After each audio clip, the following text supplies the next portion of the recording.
I'm Jascha. I'm 24 years old. My sister just told me, my small sister, she's 16. She was mocking me and saying like, 4 times your age and you're 100 years old. So I feel like I'm turning pretty old now. And yeah, I don't know. I'm still figuring out where my place is in this big world, but I now know, definitely know that I'm on the right path, and yeah, I like working on stuff that lasts, if it's connection to people or creating something that doesn't exist. Yeah, I guess that's it for now.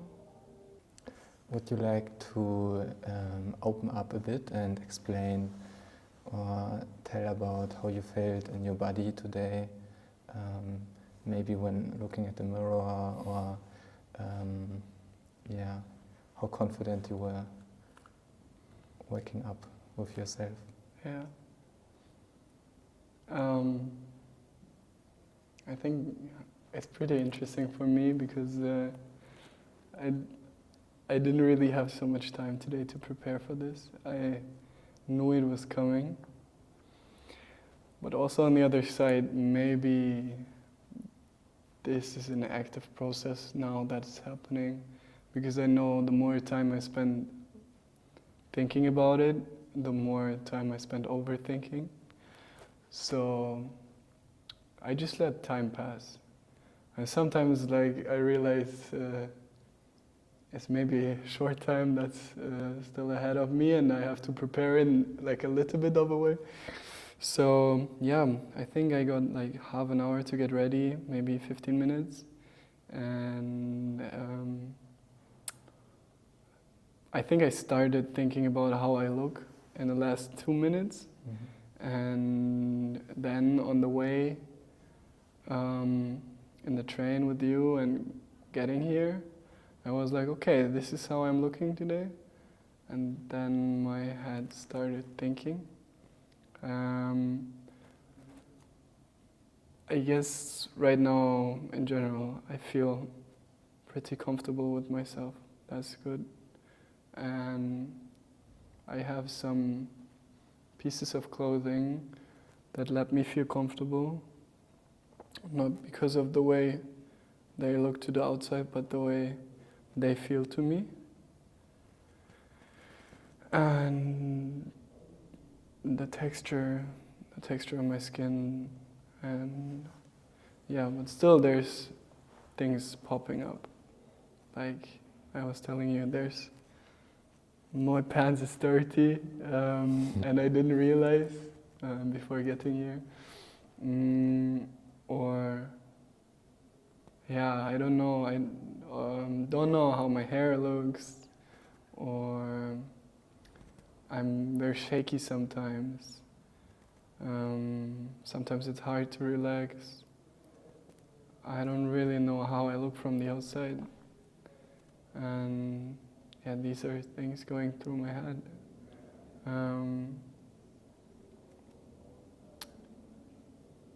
But what helps is I know I'm in a comfortable environment. I know I couldn't do this, or it would be much worse if I would be in a different environment. So yeah, I just learned I have to choose the right spaces for me to stay, I guess. Mm-hmm. You have some questions? Thank you. Jascha, could you maybe deepen up a bit on the clothing you are wearing and what meaning it has for you? You said you feel really comfortable with the texture and how it feels, but yeah, maybe tell me as well why you choose these specific clothes. Yeah. I had like a lot of clothes, like maybe 1 year ago, or I still have them, but I had a closet full of a lot of beautiful things, and very different and colorful or not colorful, and a lot of textures, and I would say crazy sometimes.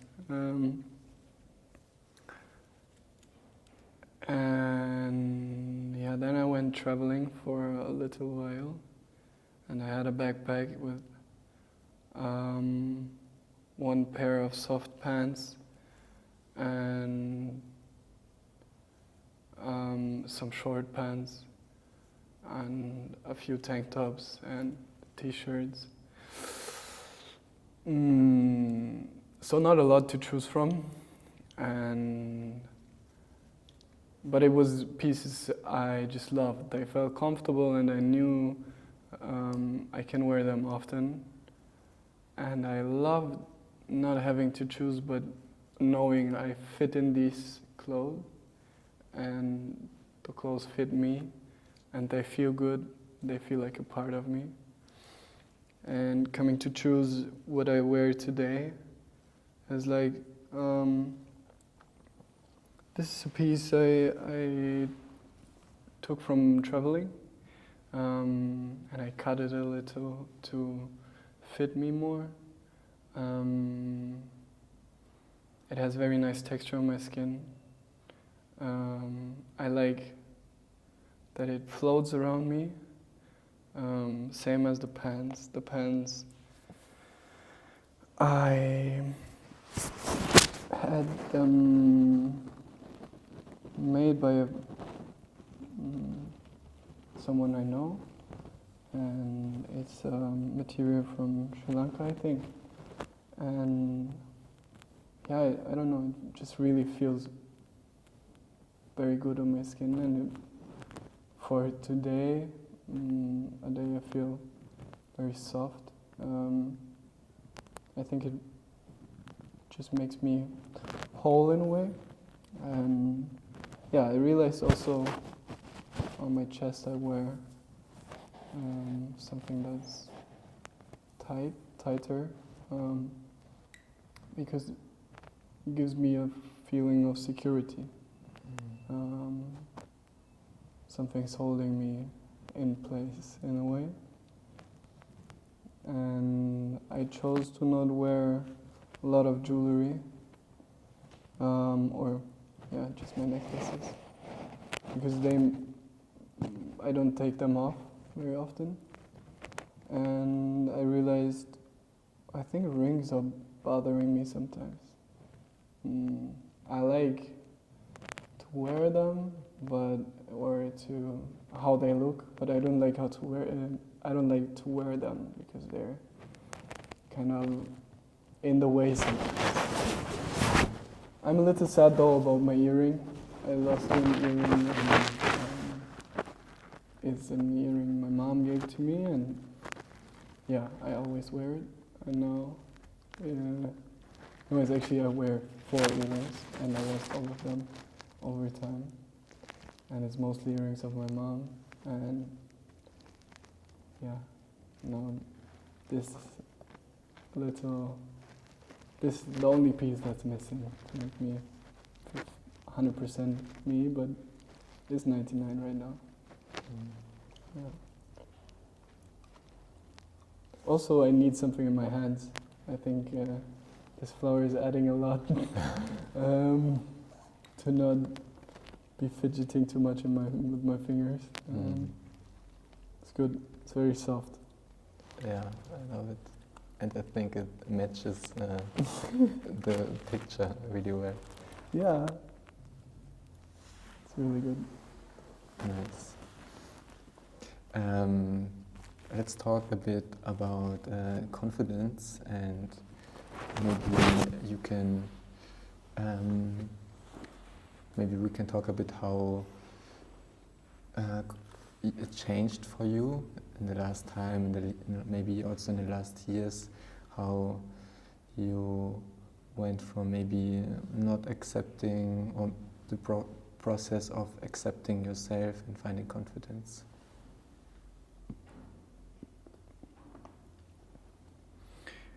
I don't know, it was a very weird process for me, I think.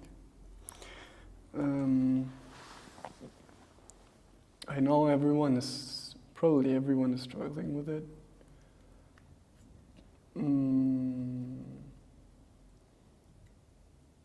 And I think the time I was struggling the most with it is in middle school to high school. I didn't realize at that time how much I'm struggling with it, because it was just constant thing. And I didn't realize how much, how others also could change it in the way they are saying things to me, the way I'm also looking at myself. I just didn't realize, and I think, it also helped me from growing out of my skin a little. I think it held me back a lot. Getting out of school, a different process started. I moved away into a different city, wanted to get away, and kind of, I guess, intuitively, without really knowing, try to get more in touch with myself. It wasn't really an active choice of it. I think it was me just going my way without thinking, but over time I realized that some stuff I do, some people I spend time with, or some habits I have are not really healthy to the way I look at myself. And over time changing the way I treat myself and my life and the people I be with, the way I look at myself changed, and also the way I feel like the way my body looked changed. Probably has something to do with like something like body dysmorphia or something. And I still have it, but I think I understand it better. So sometimes I look in the mirror and I feel like I look completely different. But now I know. Now I realize it's also a day like this. And sometimes I feel very comfortable in how I look. But I know it's also just a condition right now.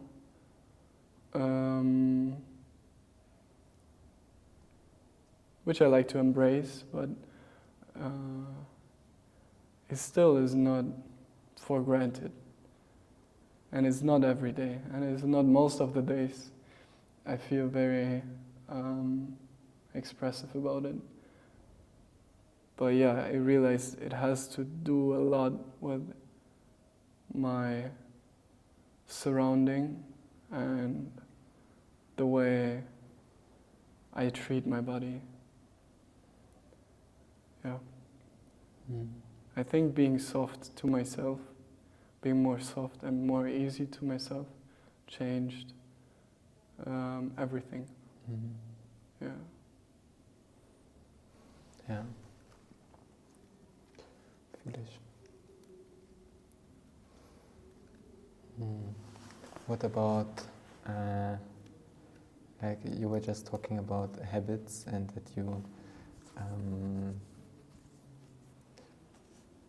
you learned like being soft to yourself is improving your well-being or how confident you feel. Can you talk a bit about like habits you changed over time,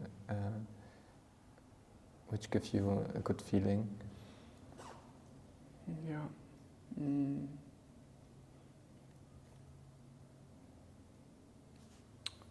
Realizing that it doesn't fulfill me if I do things for someone else.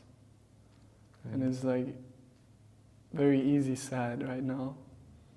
But a long period of my life I felt like I have to do something for someone else to feel valuable.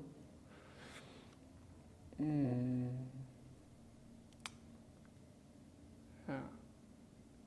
And that made me also adapt to the feeling of not wanting something for myself. And wanting something for myself felt in a way wrong, and that made me lose my trust in myself. Or I don't remember having trust in myself back in time. So I had to relearn trusting and what I can do and how I can make myself feel good. And that I made through, or that I made myself through trying to do stuff without intention or without deep intention and without any expectation of what's going to happen. If it's drawing with whatever I have in front of me, and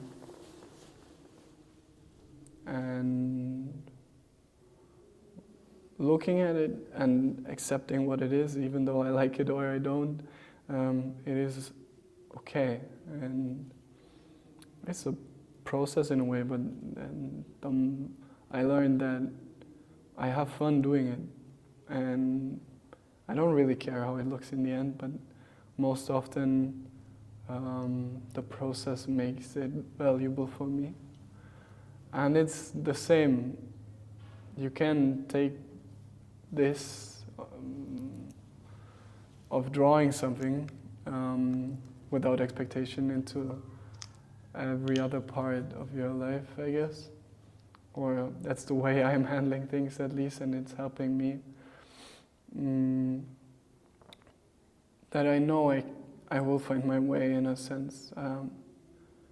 When I was traveling, I was trying to let go of the concept of planning my steps ahead, so I just went day by day and looking what falls in front of my feet and accepting what chances I have and to seize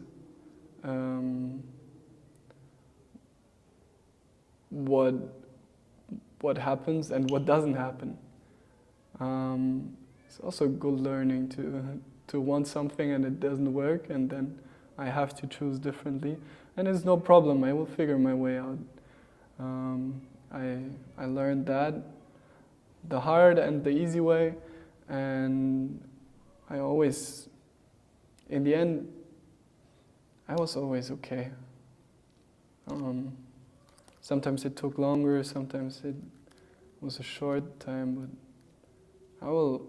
I will find my way, and I don't have to worry so much, and I can trust my gut. I think that's it. Yeah. Today I can say this. Might be tomorrow I can't, but yeah, I think trusting my gut, or making a habit of trusting my gut and not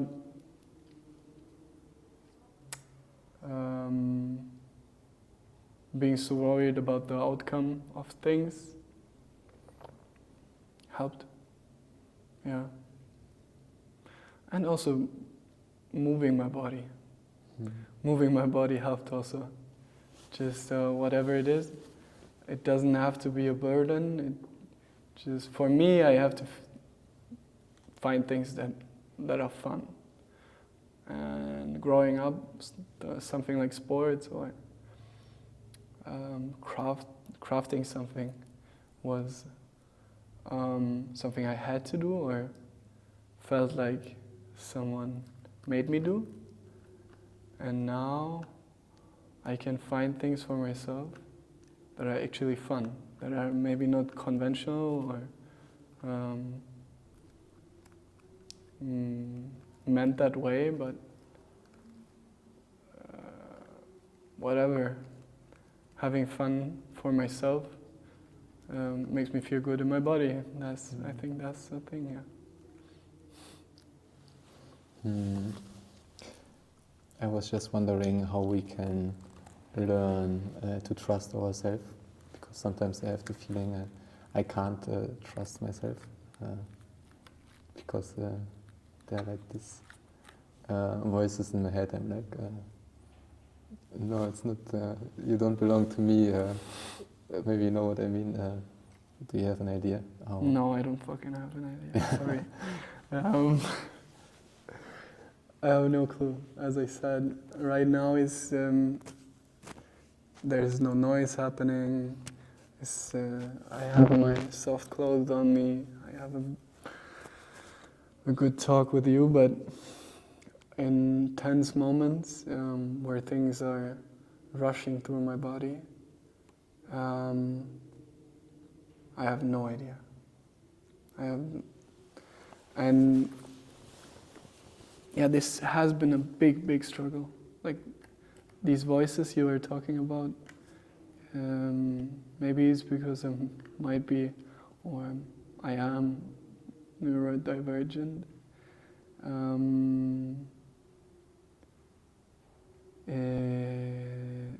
It's like, I don't know. It's too much voices that are talking at the same time, and yeah, but I think practice makes perfect, or it doesn't have to be perfect. It's accepting also that there are different voices, and that in some moments you can be overwhelmed, but in some moments it also cools down. I realized that often I am feeling very overwhelmed, or I just have a bad day. Yeah, sometimes it's just a bad day. I mean, it's not always, but sometimes I can go to sleep and the next day I can look at it differently. Yeah, I think changing something about the perspective is good. Trying to see it in another light. But no, I haven't figured it out yet. I think there's no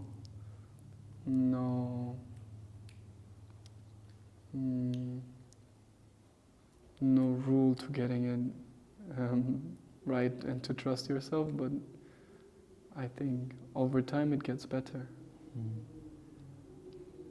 Listen and observe, that's the only thing I can do. I cannot change it in a second. Yeah. If you're like having a bad day and you feel not so happy with yourself, are there like things you do like for self-harm, like kind of like punishing yourself, but yeah. Like for me, I realize these patterns, like if I'm feeling good, the chance is more high that I support myself with nice things, and if I'm like, I don't know, not happy with my behavior or anything, I realize like giving me like extra More punishment. More punishment. Like it can be like for me like eating like really something shitty and too much like overconsumption or patterns like supporting myself with not like talking badly about myself and my thoughts, but do you have things like always coming back? I think, I mean, I think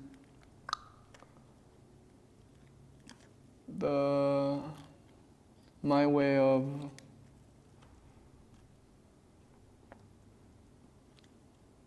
dealing with this was smoking weed for a long time, because intuitively it feels like it's helping with clearing this noise up in your head, but it doesn't work that way. It's just an illusion, and I think that's a bad habit of actually knowing I know it's not good for me, but I'm still doing it. I don't know if it's punishing, but it's definitely toxic. Yeah. And other things, it's not active punishment, but I think there's like these bad habits, for example, social media or consumption, overconsumption in a way, is I really hate it. I hate spending too much time on my phone or in media, but it knows how to get me, and my brain falls into that trap willingly, and I get upset about myself about that.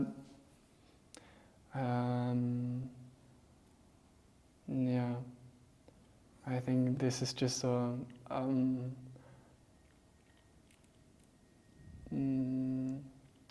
potential downward spiral for me. Like a moment I get stuck in, and then I feel bad about it, and I might get stuck again because I feel bad about it and whatever.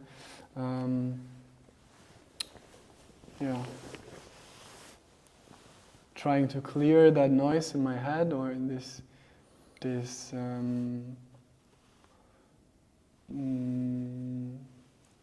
overthinking about myself through things that are stimulating me, because it takes away my attention, but actually it's just accumulating these bad feelings. So I think these are my toxic traits, I guess.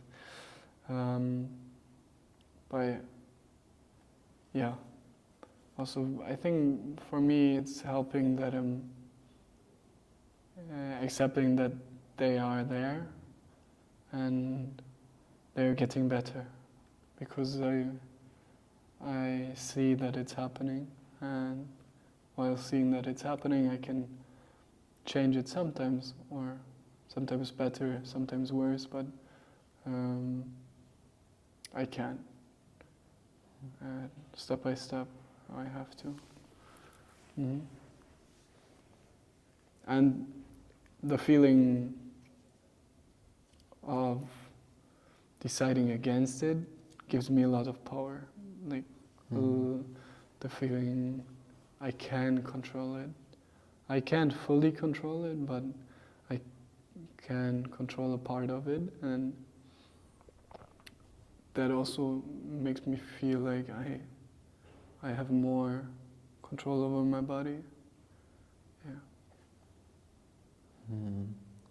Yeah, I think these are like really powerful decisions. If you realize I'm not feeling good and I wanna grab my phone and put like this dopamine, this noise on me to just forget, and if you realize this thing and you say, no, go to the kitchen and make a smoothie. I don't know. Or I know it's good for me to move, and then you start moving instead of it. I think it's really strong, but often also not possible to go against it, because it's when we are the weakest, it's the hardest. Yeah. Eat a carrot instead of chocolate. Eat a carrot instead of chocolate. It's so tough. Shout out to Louis, who told me to eat carrots instead of chocolate. It's a good snack. Yeah. It really is. Yeah. Yeah, I think we really, I think like turning up, putting up the noise, it's like, it's getting too much, and then smoke a joint, grab the phone, to not, sich nicht damit auseinanderzusetzen, I think. Push it away. Ja. Können wir das ein bisschen runter machen? Ich habe das Gefühl, es geht manchmal gegen den Hals. Ja. But it feels like the easy way out. Yeah. But it's just fake. It's just an illusion. The smoking a joint is just pushing it away, or not even. For me, it's like I feel it and I don't stop thinking. Maybe it's less voices, but it's not good voices either. Yeah. I think realizing this slowly, you cannot just do it, like it doesn't help someone telling you, but can be a slow process, and yeah, we're all not perfect. Like I have my flaws, I have my imperfections, and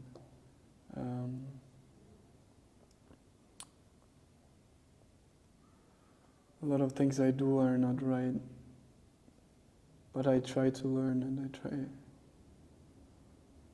try to think about what I can do better. Yeah, I think that's it. Mm-hmm. In what ways do you show self-love?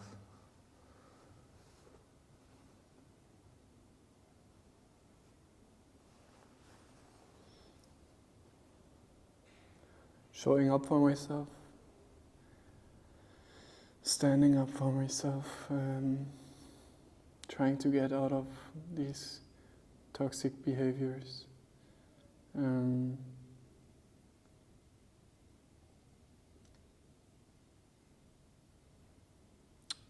Means I oftentimes had struggle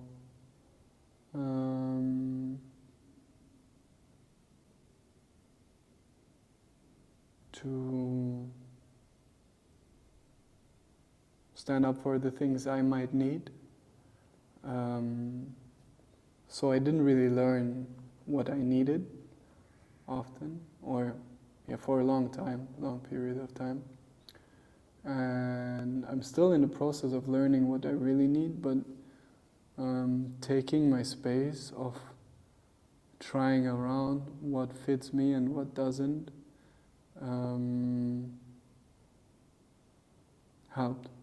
So some people, or in some relations I had with people, it was holding me back a little, and for a long period of time I didn't take that space for me, because I felt like I can't give that space to me. I am not allowed to. I didn't give myself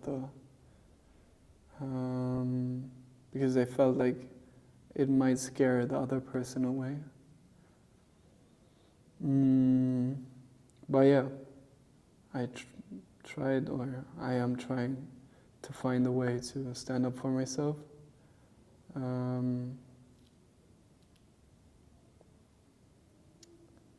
But also it's a process, standing up for myself without hurting other people, because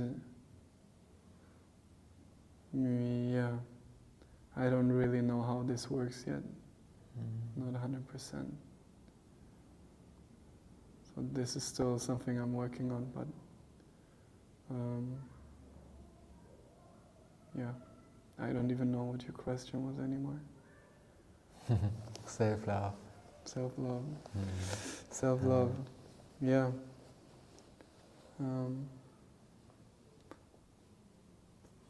Practicing, reminding myself that I'm not perfect. It's okay to make mistakes, and I think for me, I'm doing that through creating something in every way that doesn't have to be perfect and that doesn't have to go by any rules. If it's painting, or if it's dancing, or if it's moving my body or doing sports,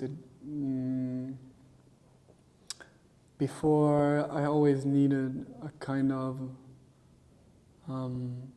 rule set, because I felt like if I do it myself, it's going to be wrong. But now I'm trying to practice that I can just do everything I want, and it's okay if it's not harming someone else. Yeah.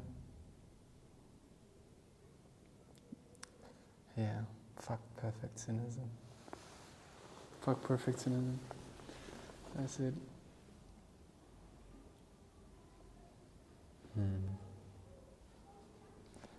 Dankeschön, Jascha. Bitte Möchtest du schön. noch was sagen?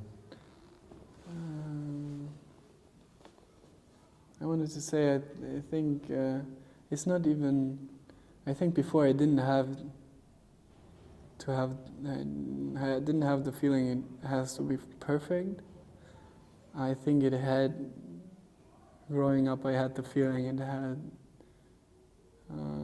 has to be likable. It has to be good for others. And now I'm embracing that I have to like it.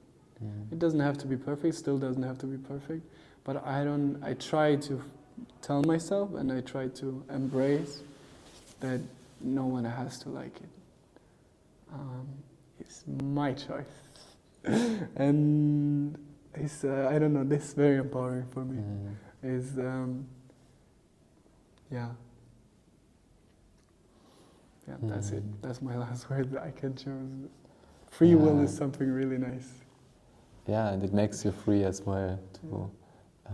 It makes you more light, and also in the way you express your art, it gives you more freedom too. Yeah. Yeah. Nice. Thank you.